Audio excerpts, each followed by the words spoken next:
இப்ப எல்லா அமைச்சர்ல ஊழல், எல்லா துறையிலும் ஊழல் நிறைந்திருக்குது.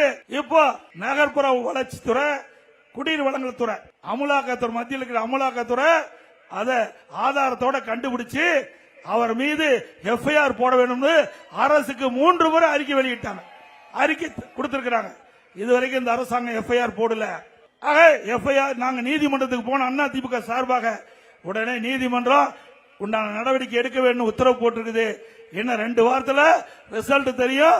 அந்த அமைச்சர் இங்க இருப்பாரா உள்ள இருப்பாரான்னு தெரியல. டாஸ்மாக் கடை, இன்னைக்கு டாஸ்மாக் கடையில பாத்தீங்கன்னா தமிழ்நாட்டில் ஒரு நாளைக்கு 1.5 கோடி பாட்டில் விக்குது இல்லைங்க.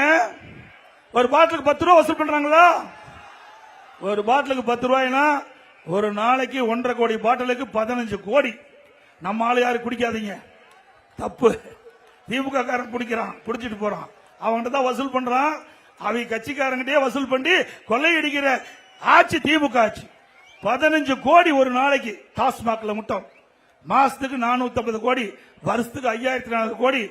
இதுவரைக்கும் 24,000 கோடி ஒரு பாட்டிலுக்கு 10 ரூபா வசூல் செய்து கொள்ளையடித்த அரசாங்கம் மீண்டு வர வேண்டுமா? இன்னைக்கு டாஸ்மாக்ல முறைகேடு நடைபெற்றதா அந்த ஈடி கண்டுபிடிச்சு இன்றைக்கு வழக்கு போட்டிருக்கிறாங்க. அதுவும் நீதிமன்றத்தில் நிலுவையில் இருக்குது. ஆக துறை வாரியாக அனைத்து ஊழல் இல்லாத துறையே இல்லை.